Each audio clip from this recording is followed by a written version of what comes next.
அன்பார்ந்த மைவி3 குடும்ப உறவுகளுக்கு வணக்கம். நண்பர்களே, காசு விஷயம் இல்லையா, அதனால் உங்களுக்கு கண்டிப்பாக கோபம் வரும். ஆனால் கம்பெனிக்கு ஆதரவாக பேசுகிறவங்களே சிலர் நம்மளை குழப்பி விட்றாங்க அப்படின்னு சொன்னால் அவங்களால நம்ப முடியுமா? நீங்கள் கூட்டமாக சேர்ந்தால் எப்படி சேருவீங்கிறத கோயம்புத்தூர்லேயே நம்ம பார்த்தாச்சு.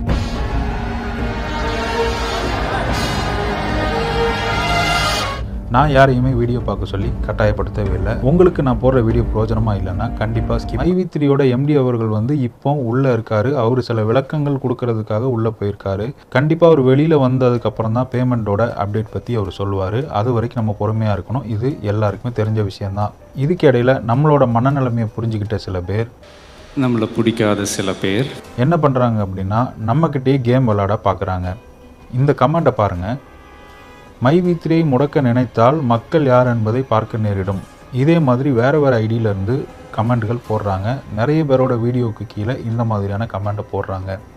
இவங்க மைவி3யோட ஆதரவாளரா இல்லை மைவி3 எதிர்க்கிறாங்களா அப்படிங்கிறதே புரிஞ்சுக்கிட முடியல. ஆனால் உங்களை நல்ல ஹைப் ஏற்றுறாங்க அப்படிங்கிறது மட்டும் புரியுது.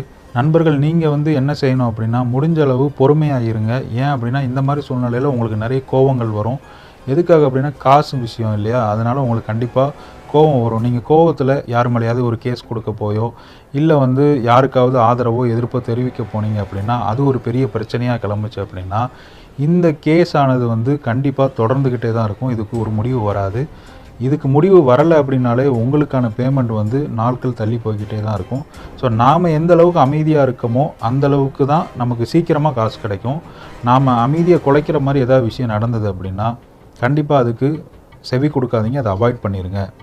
எந்த பிரச்சனையாக இருந்தாலும் காவல்துறையோ நீதிமன்றமோ அவங்க என்ன முடிவு சொல்கிறாங்கங்கிறத பார்த்துட்டு நம்ம அதுக்கேற்றாப்புல அதுக்கு என்ன சொல்யூஷன் தேடணுமோ அதை நம்ம தேடிக்கிடலாம். அது வரைக்கும் கொஞ்சம் பொறுமையாக இருங்க. இதை தான் நம்ம சேனல் சார்பாக ஒரு கோரிக்கையாக உங்ககிட்ட வைக்கிறோம். இப்போ நமக்கு எந்த மாதிரியான ப்ரெஷர்ஸ்லாம் வருது அப்படிங்கிறத ஒரு மேலோட்டமாக பார்க்கலாம். அதாவது மைவி3க்கு ஆதரவாளர்கள் அப்படின்னு ஒரு விஷயத்தை வச்சுக்கலாம், எதிர்ப்பாளர்கள் அப்படின்னு ஒரு விஷயத்தை வச்சுக்கலாம். நீங்கள் உறுப்பினராக இருந்தாலும் கூட கொஞ்சம் வெளியில் பொதுவான ஒரு இடத்துல இருந்து இந்த விஷயத்தை பாருங்கள். மைவி3க்கு எதிர்ப்பாளர்கள் என்ன சொல்கிறாங்க அப்படின்னா அது ஒரு மோசடி கம்பெனி, அதை யாரும் நம்பாதீங்க மக்களே அப்படின்னு சொல்லி அவங்க ஒரு அவேர்னஸ் க்ரியேட் பண்ணுற மாதிரி ஒரு கேஸை கொடுத்துட்டு மூவ் பண்ணிக்கிட்டு இருக்காங்க. ஆதரவாளர்கள் என்ன சொல்கிறாங்க அப்படின்னா நாங்கள் மக்களுக்கான நிறுவனம், மக்களுக்கு உதவி செய்கிறது தான் எங்களோட நோக்கம், 2026 நம்பர் 1 கம்பெனியாக வரணும், இது எல்லாமே மக்களுக்காக தான் அப்படின்னு இவங்க சொல்கிறாங்க. மக்கள் என்ன சொல்கிறீங்க? மைவி3 நல்ல நிறுவனம், எங்களுக்கு இவ்வளோ நாள் பேமெண்ட் கொடுத்துக்கிட்டு இருக்காங்க, ஸோ அவங்க மேலே எந்த தப்புமே கிடையாது அப்படின்ற ஒரு நோக்கத்தோடு இருக்கீங்க. இப்போ நம்மளை குழப்பி விடுறவங்க யாராக இருக்கும் அப்படின்னு நீங்கள் நினச்சிங்க அப்படின்னா கண்டிப்பாக கம்பெனிக்கு அகெயின்ஸ்டாக இருக்கிறவங்க தான் நம்மளை குழப்பி விடுவாங்களோ அப்படின்ற ஒரு சிந்தனை உங்களுக்கு இருக்கலாம். ஆனால் கம்பெனிக்கு ஆதரவாக பேசுகிறவங்களே சிலர் நம்மளை குழப்பி விடுறாங்க அப்படின்னு சொன்னால் அவங்களால நம்ப முடியுமா?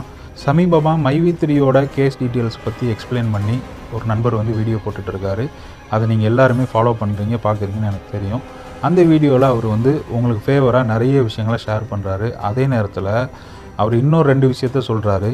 கம்பெனிக்கு எதிராக இருக்கிற அந்த குறிப்பிட்ட நபர் மேலே நீங்கள் போய் கேஸ் கொடுங்க அப்படின்னு 2 வீடியோவில் அவர் உங்ககிட்ட சொல்லியிருக்காரு. அதே நேரத்தில் அது உங்களோட கருத்து சுதந்திரம், நீங்கள் விருப்பப்பட்டால் கொடுத்துக்கலாம், நீங்கள் விருப்பப்பட்டால் கொடுத்துக்கிடலாம் அப்படின்னு சொல்கிற மாதிரி சொல்கிறாரு.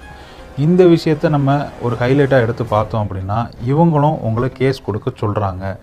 நீங்கள் கேஸ் கொடுத்தீங்கன்னா அங்கே என்ன நடக்கும்? இந்த கேஸ் இன்னும் லென்த்தாக இழுத்து போய்கிட்டே இருக்கும். நீங்கள் கேஸ் ஒரு ஆள் 2 பேர் கொடுக்க மாட்டீங்க. கண்டிப்பாக நீங்கள் கூட்டமாக சேர்ந்தால் எப்படி சேருவீங்கிறத கோயம்புத்தூர்லேயே நம்ம பார்த்தாச்சு.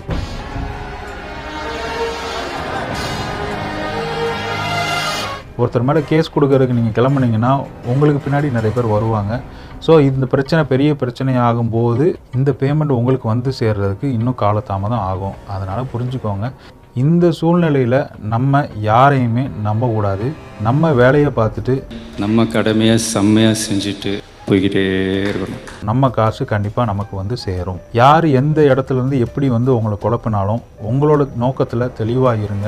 நான் பேசுகிறதே உங்களுக்கு பிடிக்கலன்னா கூட உங்களுக்கு பணம் வர்ற வரைக்கும் என்னோட வீடியோவை கூட நீங்கள் பார்க்காதீங்க. நம்ம வீடியோவுக்கு கீழே முரண்பாடான கருத்துக்கள் போடுறவங்களுக்கு நான் ஒரே ஒரு பதில் தான் சொல்லுவேன்.